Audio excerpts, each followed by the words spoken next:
کیا ہم خدا کو دیکھ سکتے ہیں؟ کیا ہم اللہ کو دیکھ سکتے ہیں؟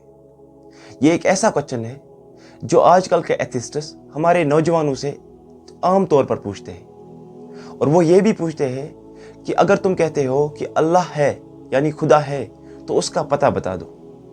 لیکن ہمارے نوجوان جو کبھی اپنے دین کو پڑھتے ہی نہیں ہیں، جو مذہب کو پڑھتے ہی نہیں ہیں، جو قرآن مجید کو پڑھتے ہی نہیں ہیں، تو وہ اس کا جواب کس طرح سے دے سکتے ہیں؟ لیکن آج ہم اسی چیز کا جواب جاننے کی کوشش کریں گے۔ دیکھیے، جب بھی کوئی یہ سوال کرتا ہے کہ ہمیں خدا کا پتہ بتا دو، تو اس کا آپ سمپل سا جواب دے سکتے ہیں کہ خدا کا کوئی پتہ نہیں۔ کیوں؟ کیونکہ پتہ اس چیز کا ہوتا ہے جو کسی ایک جگہ پر مقیم ہو، جو کسی ایک جگہ تک محدود ہو۔ لیکن اللہ تعالیٰ کی ذات ہر جگہ موجود ہے، یعنی اللہ تعالیٰ ہر جگہ موجود ہے، تو اس کا کوئی پتہ نہیں ہو سکتا۔ کیونکہ قرآن مجید میں اللہ تعالیٰ فرماتا ہے وَلِلَّهِ الْمَشْرِقُ وَالْمَغْرِبُ فَأَيْنَمَا تُوَلُّوا فَثَمَّ وَجْهُ اللَّهِ إِنَّ اللَّهَ وَاسِعٌ عَلِيمٌ، یعنی مشرق اور مغرب اللہ ہی کے لیے ہے، تم جدھر بھی اپنا منہ پھیرو گے تم ادھر اللہ ہی کو پاؤ گے، کیونکہ اللہ بڑی وسعت والا اور باخبر ہے۔ اب سمجھنے کی بات یہ ہے کہ ہم اللہ تعالیٰ کو کیوں نہیں دیکھ سکتے۔ دیکھیے، ایمان کا سب سے پہلا تقاضا کیا ہے؟ ایمان کا سب سے پہلا جو ہے شرط، ایمان کی سب سے پہلی شرط کیا ہے؟ ایمان کی سب سے پہلی شرط یہ ہے کہ الذین یؤمنون بالغیب، ہم کس پر ایمان لاتے ہیں؟ غیب پر، یعنی ہم بن دیکھے اللہ پر ایمان لاتے ہیں۔ اب جب ہم سے کوئی یہ سوال کرے گا تم بن دیکھے اس غیب پر ایمان کیسے لاتے ہو، اور یہ غیب کیا ہے، تو جب ہمارے جوان اس کا جواب دینے جاتے ہیں تو وہ کہتے ہیں کہ غیب کا مطلب وہ ہے جو موجود نہیں ہے۔ تو پھر وہاں سے جواب آتا ہے، وہاں سے پھر سوال کرتے ہیں کہ اگر موجود ہی نہیں ہے تو پھر تم اس کو کیسے مانتے ہو؟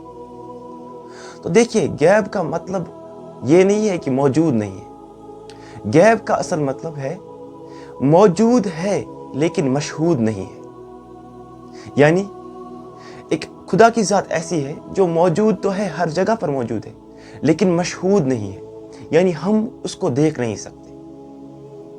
اب سوال یہ پیدا ہوتا ہے کہ ہم اس کو کیوں نہیں دیکھ سکتے؟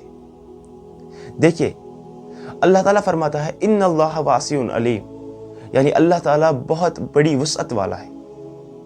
اب ہم دیکھنے کی پاور جو ہے، ہمارے اندر جو دیکھنے کی پاور ہے وہ کس طرح سے ہوتی ہے؟ جب ہماری آنکھوں کے سامنے کوئی چیز آتی ہے، پھر ریٹینا پر، جو ہماری آنکھوں کے پیچھے ایک پردہ ہوتا ہے، اس پر اس کی شکل بنتی ہے، پھر وہ اس کے نروس سیلز کے ذریعے جو ہے دماغ تک اس کا سگنل بھیجتا ہے، اور پھر دماغ اس کو بتاتا ہے کہ اس کی یہ چیز ہے، یعنی یہ فلاں چیز ہے۔ لیکن اللہ تعالیٰ کی ذات ایسی ہے کہ جو مشہود نہیں ہے، جو ہم دیکھ نہیں سکتے۔ اب دیکھ کیوں نہیں سکتے؟ ہم دیکھ اس لیے نہیں سکتے کہ اللہ تعالیٰ محدود ہے۔ ہم اس لیے نہیں دیکھ سکتے کیونکہ ہماری دیکھنے کی جو صلاحیت ہے وہ محدود ہے، یعنی اللہ تعالیٰ محدود نہیں ہے بلکہ ہماری دیکھنے کی صلاحیت محدود ہے۔ ہم میں اتنی وسعت نہیں ہے، ہماری دیکھنے کی صلاحیت اتنی نہیں ہے کہ ہم اللہ تعالیٰ کو دیکھ سکیں۔ اب کوئی کہے گا یہ کیسے پاسبل ہے؟ یہ اسی طرح پاسبل جس طرح ہوا ہے۔ کیا ہوا کا کوئی پتہ بتا سکتا ہے؟ یا کیا کوئی یہ کہہ سکتا ہے کہ میں نے ہوا کو دیکھا ہے؟ لیکن ہر کوئی کہتا ہے کہ ہوا موجود ہے، لیکن یہ کوئی نہیں کہتا کہ میں نے ہوا کو دیکھا ہے۔ ہر کوئی کہتا ہے ہوا موجود ہے لیکن اس کو دیکھا نہیں گیا۔ اسی طرح اللہ تعالیٰ کی ذات ہے۔ اللہ تعالیٰ کی ذات ہر جگہ موجود ہے لیکن ہم اس کو دیکھ نہیں سکتے، اور وجہ یہ ہے کہ ہماری دیکھنے کی صلاحیت جو ہے وہ محدود ہے۔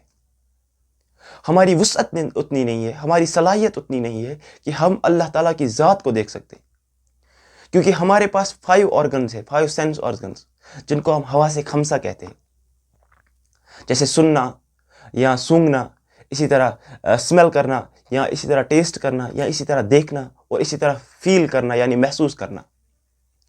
یہ 5 جو ہے، ان کے ذریعے ہمیں پتہ چلتا ہے کہ کون چیز ہے کون نہیں ہے۔